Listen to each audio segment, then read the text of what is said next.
Hello बच्चों, शिक्षक दिवस की पूर्व संध्या पर आपको ढेर सारी शुभकामनाएं। आपका कर्मपथ हमेशा सफलता पर हो। इन्हीं कामनाओं के साथ आइए कुछ महत्वपूर्ण चीज़ें सीखें जो आपके प्रतियोगी परीक्षाओं के लिए लाभदायक है। प्यारे बच्चों, आज हम लोग दशमलव भिन्न यानी डेसिमल फ्रैक्शन के बारे में जानेंगे कि वास्तव में दशमलव भिन्न होता क्या है। उसके बारे में हम जानेंगे और उस पर समझेंगे कि उससे संबंधित क्वेश्चन यदि दिया जाता है तो कैसे हम सॉल्व करेंगे। तो पहले तो हम एक प्रश्न दिए हैं उसको देखेंगे और उसके पहले ही हम जो है इसको केवल देख लीजिए। उसके पहले ही हम जो है दशमलव भिन्न के बारे में आपको बताते हैं। दशमलव भिन्न जस्ट लाइक जो फ्रैक्शन का चैप्टर है उसी का एक अंश है। किसी संख्या में किसी संख्या से जब हम भाग देते हैं तो वो संख्या कंप्लीट जब डिवाइड नहीं होता है तो उसको हम जो है दशमलव में रख करके उसकी वैल्यू ज्ञात करते हैं। उदाहरण के लिए जैसे दे दिया जाए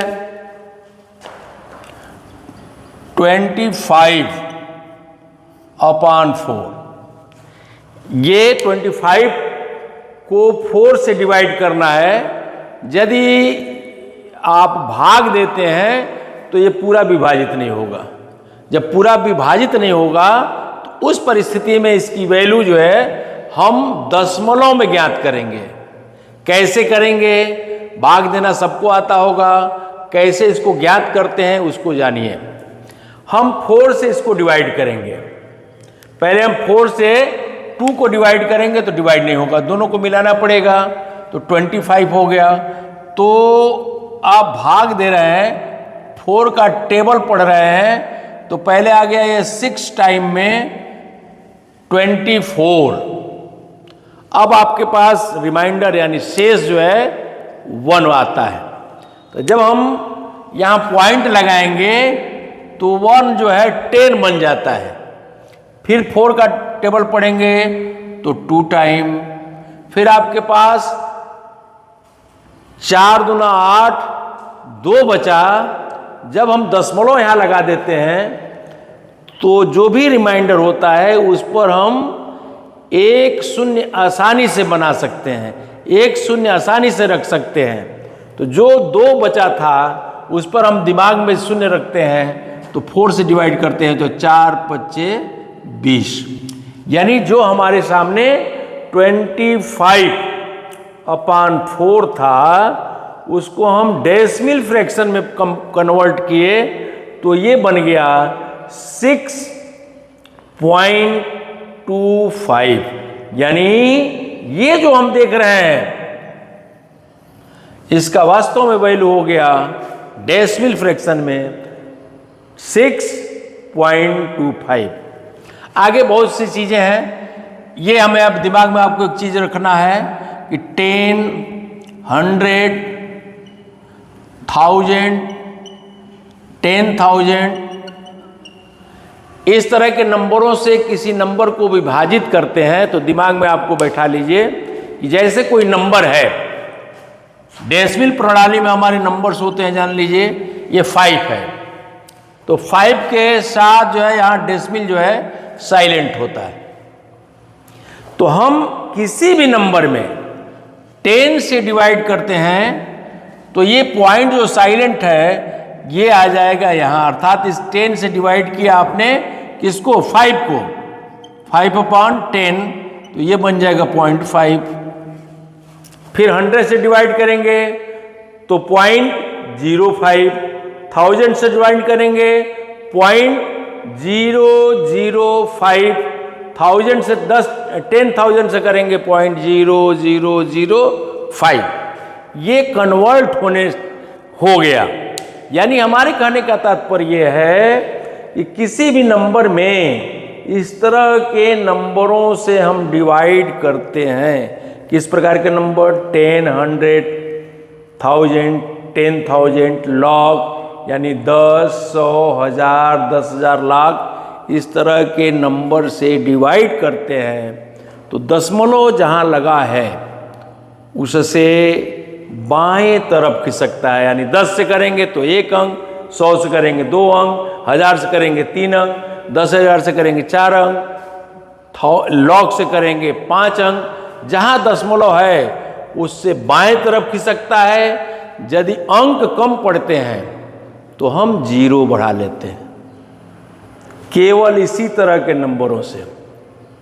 और वही जब हम मल्टीप्लाई करते हैं, गुणा करते हैं, तो 10 से गुणा करेंगे तो 1 स्थान दाहिने तरफ, 100 से करेंगे तो 2, 1000 से करेंगे 3, 10,000 से करेंगे 4, लाख से करेंगे 5।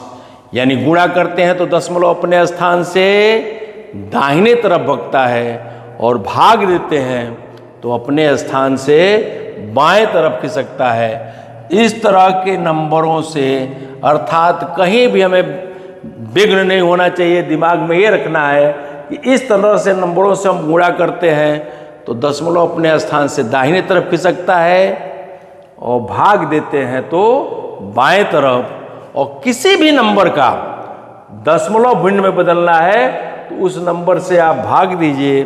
भाग देने के बाद जब रिमाइंडर बचता है तो उस रिमाइंडर के आगे 0 रखना है, दशमलव बढ़ा दीजिए, 0 रख दीजिए।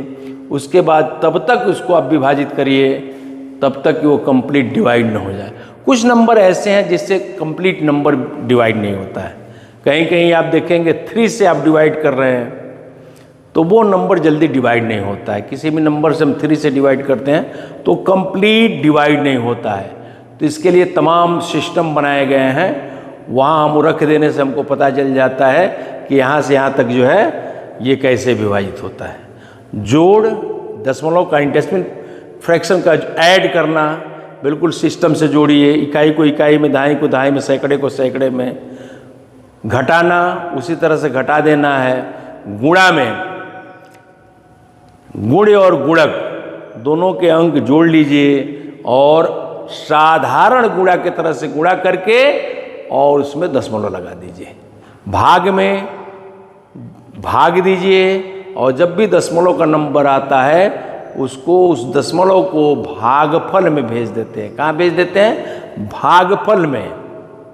अब बाकी सिस्टम सब उसी तरह से। तो ऐसा नहीं है कि आप दशमलव भिन्न का जोड़, घटाना, गुणा, भाग नहीं कर पाते हैं। बिल्कुल आप कर पाएंगे बशर्ते आप सिस्टम से जुड़ेंगे। तो आइए इसी पर एक एग्जाम्पल दिए हुए हैं, इसको हल करते हैं। एक एग्जाम्पल है, देख रहे होंगे सैमपट पर 6.5 इंटू 0.032 इंटू 0.0055 डिवाइड बाई है 1.6 इंटू 0.013.5। इसको डिवीजन करना है, डिवाइड करना है। यहाँ आप देख लीजिए इसमें तमाम अलजेब्रा के फार्मूले भी लगते हैं। एकदम बिल्कुल सरल तरीका पर आइए। आप देख रहे होंगे, इस क्वेश्चन को देखिए, देखने से लगेगा कि कैसे डिवाइड होगा, लेकिन बिल्कुल सिंपली तरीके से आप डिवाइड कर सकते हैं। इसको गिन लीजिए, 1 2 3 4 5 6 7 8। यानी डेसिमल का जो स्थान है, दशमलव का जो स्थान है 8 है, 8 प्लेस तक है। और नीचे देखिए 1 2 3 4, नीचे जो है 4 ही स्थान है। नीचे जो है क्या है? 4 ही स्थान है। यानी कहने का तात्पर्य है कि नीचे जो है 4 स्थान तक दशमलव है और ऊपर जो है 8 स्थान तक है। बिल्कुल साधारण तरीके से आप इसको सॉल्व करते हैं, बशर्ते दिमाग में आपको रखना है कि अंतर क्या है, डिफरेंस क्या है, दशमलव के अंकों का डिफरेंस क्या है। तो एकदम आप गिन लिख करके बता सकते हैं, ऊपर 8 है और नीचे क्या है? 4 है। अर्थात जब हम डिवीजन करेंगे, डिवाइड करेंगे, भाग देंगे या ऐसे क्वेश्चनों को सॉल्व करेंगे तो अंक गिन करके बिल्कुल साधारण विधि से आप भाग दीजिए और जो ऊपर अधिक अंक है उतने अंक पर दशमलव लगा दीजिए, आपके प्रश्न का उत्तर हो गया। तो तुरंत आप दिमाग में रख लेंगे। एक स्थान और बढ़ा करके समझाने के लिए मैं बढ़ा रहा हूँ, अब बाकी चीज़ें आप कर सकते हैं उसी तरह से। ये इसको हम 65 बना दिए, इसको हम 32 बना दिए, इसको जो है केवल 55 बना दिए। नीचे हो गया हमारा 60 इंटू 13 इंटू 5। ये इजी तरीका बना लिए। कैसे कि दशमलव का अंक गिन लिए हैं, अब इजी तरीके में आ जाइए। देखिए 16 से 16 से 2 टाइम, ये कितने बार में 5 टाइम, और ये 11। फिर से एक बार मिला सकते हैं। 16 दूना 32, 13 पच्चे 65 और 11 पच्चे 55। अब आइए देखिए इसका आप मल्टीप्लाई कर लीजिए 110। इस तरह से जनरल हमारा आंसर आया 110। लेकिन क्या गड़बड़ी है भाई, तो ऊपर 8 अंक था और नीचे क्या था 4 अंक। 4 अंक पर दशमलव लगेगा, 4 अंक पर क्या लगेगा दशमलव। तो हमारे अंक पास कितना है 1 2 3, यहाँ आप 0 बढ़ा दीजिए, 4 अंक पर दशमलव लग गया। यही हमारे प्रश्न का उत्तर हो गया। क्या आपने देखा, पहले तो आपको सिस्टम बताए कि कैसे हम जो है प्रश्न को हल करते हैं। और यहाँ देख लीजिए यदि मल्टीप्लाई केवल है, दशमलव का अंक गिन लीजिए, नीचे दशमलव का अंक गिन लीजिए। बिल्कुल साधारण विधि से आप गुणा करिए। आंसर जब आप खोजेंगे ऑप्शन में तो दिमाग में हमें रखना है कि 4 अंक पर दशमलव लगा होगा, वही हमारे प्रश्न का उत्तर है। ये सिस्टम है। कहीं से प्लस माइनस होता है तो बिल्कुल कुछ एलजेब्रा के फार्मूले होते हैं, उस पर हल करते हैं। बाकी इस तरह का क्वेश्चन आता है तो बिल्कुल यही इजी तरीका अपनाइए। अंतर देख लीजिए, समान अंक है तो दशमलव से दशमलव क्या हो जाता है, खत्म हो जाता है। समान अंक पर दशमलव से दशमलव क्या होता है, खत्म हो जाता है। तो ये हम आपको बताए। निश्चित रूप से यह विधि, यह सिस्टम आपको अच्छा लगा होगा। आपको एक उदाहरण देता हूं जो आप करके लाएंगे। 3 + 1/10 + 2/100 + 4/1000। इसको सॉल्व करके आपको बताना है कमेंट के माध्यम से कि आखिर में इसका उत्तर क्या होगा। अभी इसका उदाहरण भी समझाए हैं कि 10 से भाग देंगे तो 1 अंक, 100 से भाग देंगे तो 2 अंक, 1000 से भाग देंगे तो 3 अंक। ये जो है दशमलव अपने स्थान से खिसकता है और जिसमें दशमलव नहीं है वो अपने दाहिने तरफ छुपाया रहता है। यहाँ छुपा हुआ है, यहाँ छुपा हुआ है, यहाँ छुपा हुआ है। इसमें दशमलव नहीं है, इसको ऐड करना है। निश्चित रूप से हमारी बात ये जो है आपको अच्छी लगी होगी। तरीका भी आपको यदि अच्छा लगा हो तो आप इस वीडियो को लाइक करिए, सब्सक्राइब कीजिए और जो ये क्वेश्चन दिया गया है इसका जो है उत्तर कमेंट के माध्यम से बताइए। पुनः एक बार आपको शिक्षक दिवस की ढेर सारी शुभकामनाएं। आपका भविष्य उज्जवल हो, यही कामना है।